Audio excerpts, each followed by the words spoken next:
ஓம் சாந்தி 21/8/2024 காலை முரளி பாப்தாதா மதுபன். இனிமையான குழந்தைகளே, நீங்கள் உயிரோட்டமுள்ள கலங்கரை விளக்கமாக இருக்கிறீர்கள். நீங்கள் அனைவருக்கும் பாபாவின் அறிமுகத்தை அளிக்க வேண்டும், வீட்டிற்கு வழி சொல்ல வேண்டும். கேள்வி: இன்னும் போக போக எந்த ஒரு டைரக்ஷன் மற்றும் எந்த விதியின் மூலம் அநேக ஆத்மாக்கள் சந்திக்கப் போகிறார்கள்? பதில்: இன்னும் போக போக நீங்கள் பிரம்ம குமாரிகளிடம் சென்றீர்கள் என்றால் இந்த வைகுண்டத்தின் இளவரசன் ஆவதற்கான ஞானம் கொடுப்பார்கள் என்ற டைரக்ஷன் நிறைய பேருக்கு கிடைக்கும். இந்த செய்கை அவர்களுக்கு பிரம்மாவின் காட்சியின் மூலம் கிடைக்கும். குறிப்பாக பிரம்மா மற்றும் ஸ்ரீ கிருஷ்ணருடைய காட்சி தான் கிடைக்கிறது. எப்படி ஆரம்பத்தில் காட்சியினுடைய நடிப்பு நடந்ததோ அதுபோல கடைசியிலும் கூட நடக்கப் போகிறது. ஓம் சாந்தி. ஆன்மீக தந்தை குழந்தைகளிடம் கேட்கின்றார். அனைவரிடமும் கேட்க முடியாது தானே. நளினி குழந்தையிடம் கேட்கிறேன், இங்கே என்னை செய்து கொண்டு இருக்கிறீர்கள். யாருடைய நினைவில் அமர்ந்துள்ளீர்கள்?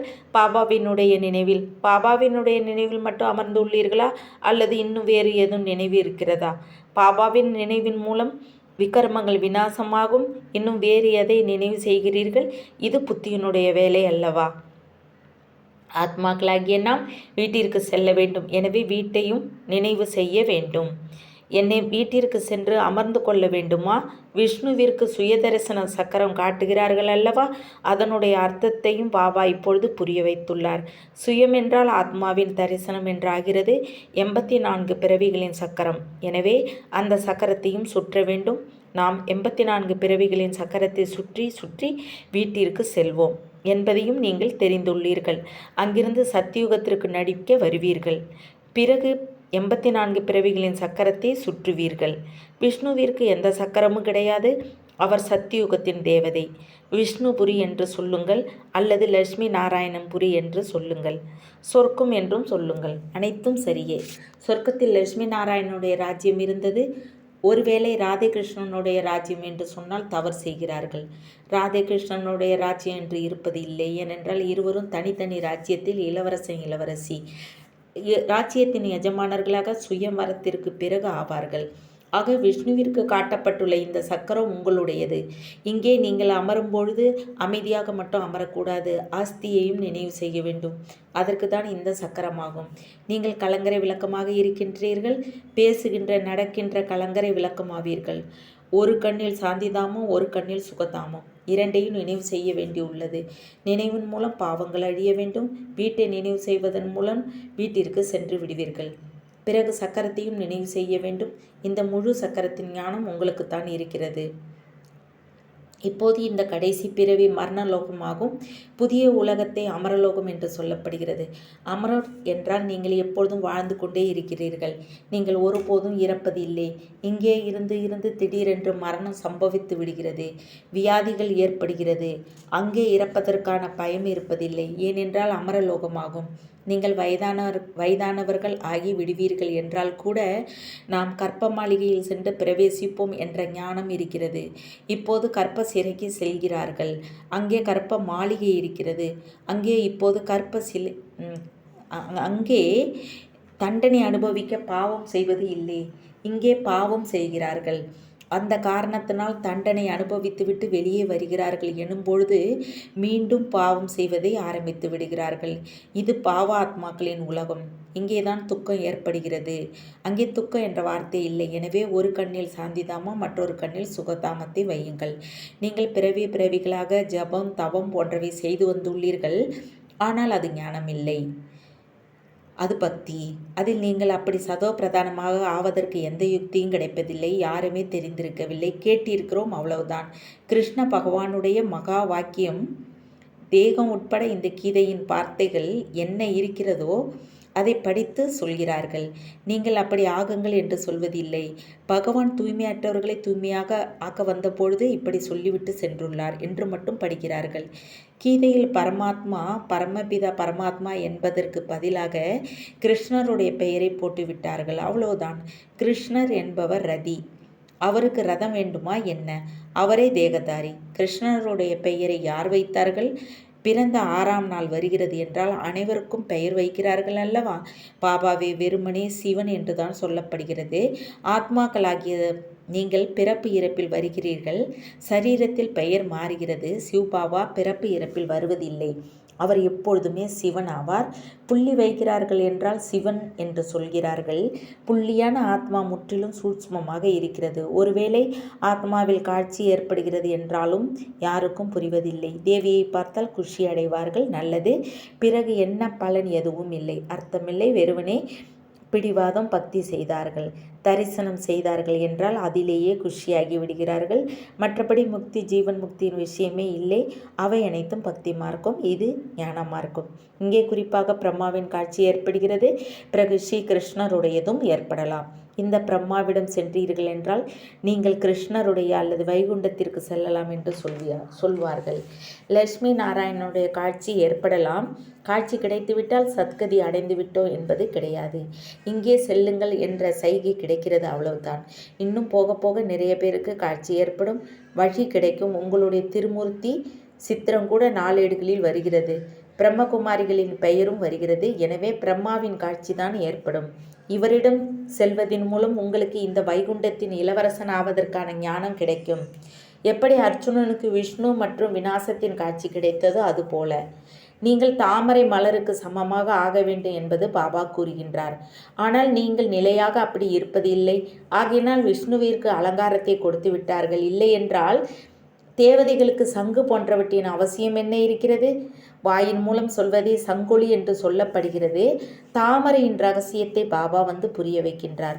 பிராமணர்களாகிய நீங்கள் இந்த சமயத்தில் தாமரை மலருக்கு சமமாக ஆக வேண்டும். 5 விகாரங்கள் என்னும் மாயையை வெல்வதற்கு அதுவே ஆயுதமாகும்.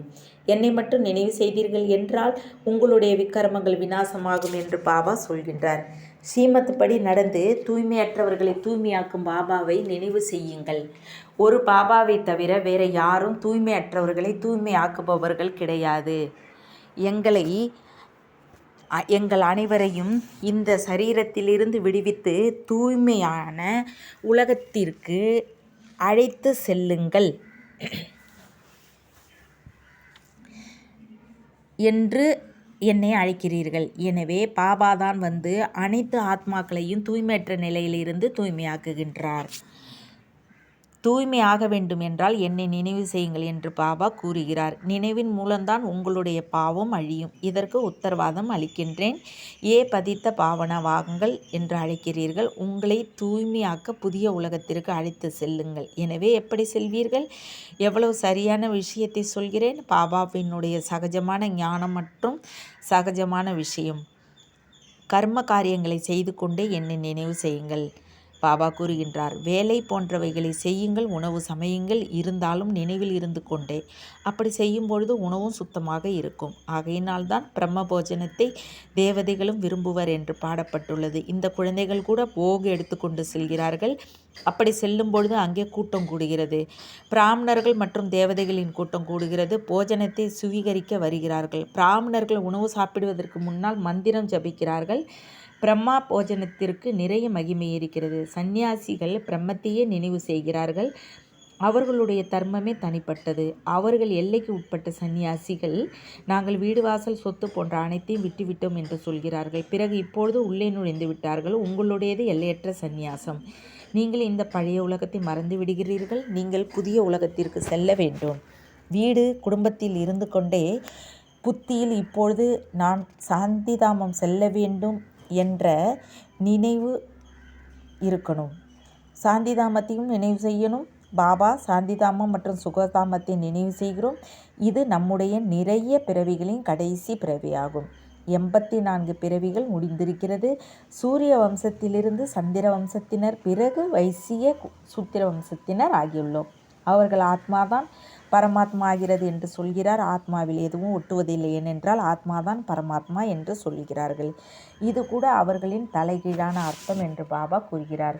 நான் தான் அது என்பதின் அர்த்தத்தை பாபா அமர்ந்து புரிய வைக்கின்றார். ஆத்மாவாகிய நான் பரமாத்மா குழந்தையாக இருக்கிறேன். பரமாத்மாவின் குழந்தையாக இருக்கிறேன். முதலில் நான் சொர்க்கவாசி தேவதையாக இருந்தேன்.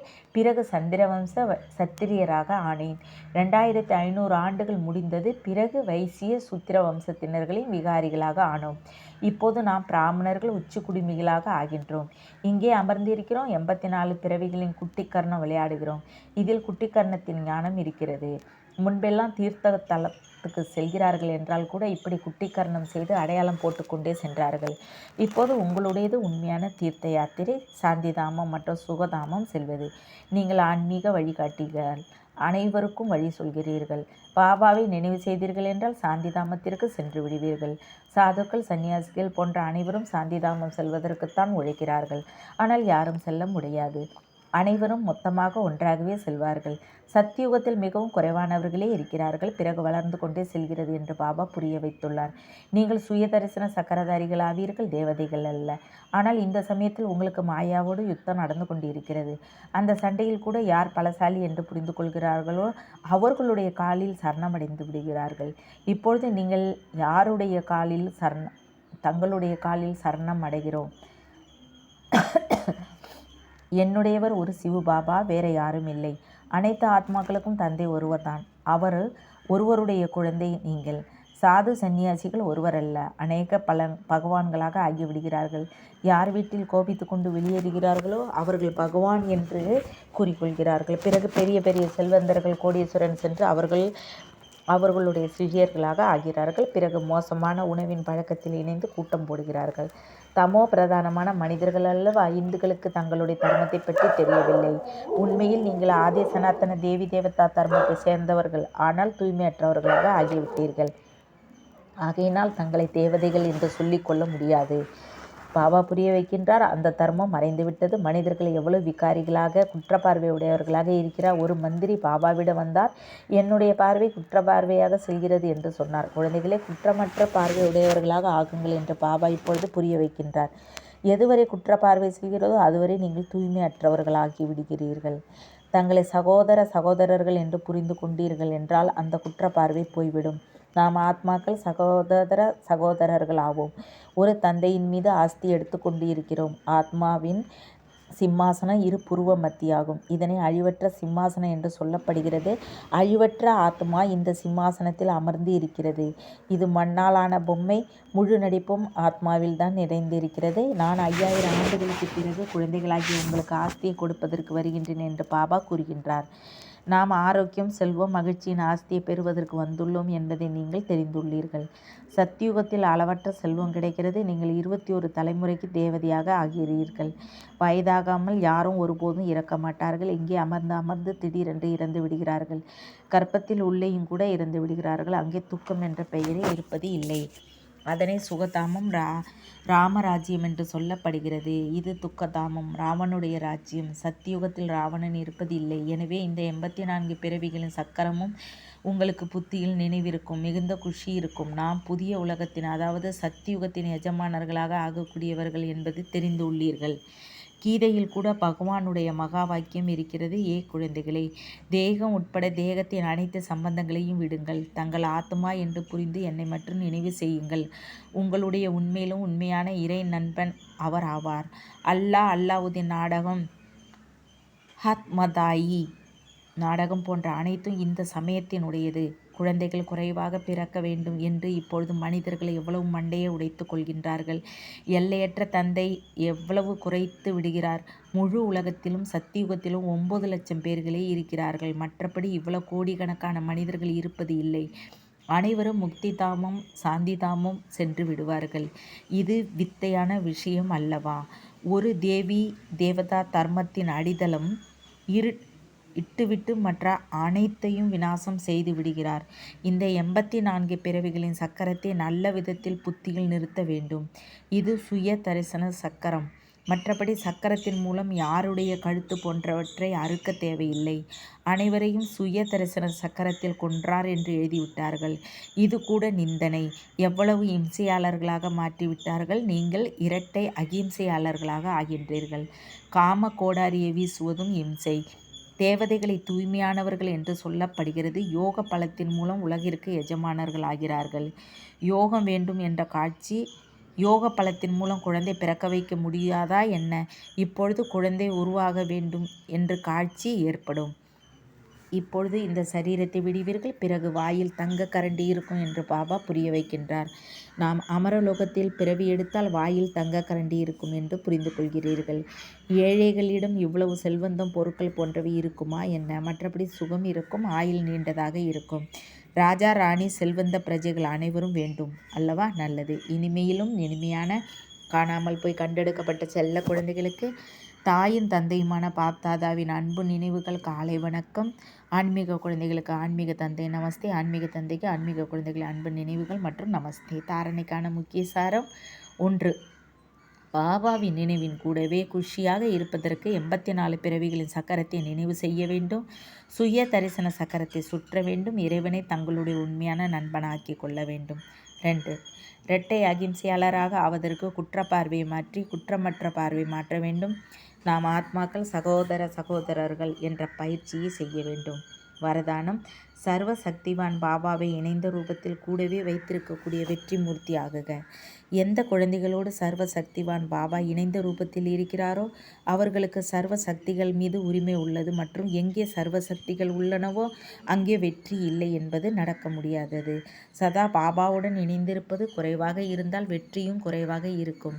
சதா துணையில் இருக்கக்கூடிய அவிநாசி துணைவரை கூடவே வைத்துக் கொள்வீர்களானால் வெற்றி பிறப்புரிமை ஆகும். ஏனென்றால் வெற்றி மாஸ்டர் சர்வ சக்திவானுக்கு முன்னும் பின்னும் சுற்றி கொண்டே இருக்கும். ஸ்லோகன்: யார் விகாரங்கள் என்ற அழுக்கை தொடுவது கூட இல்லையோ அவர்கள்தான் உண்மையான பிராமணர்கள். ஓம் சாந்தி. தேங்க்ஸ் பாபா.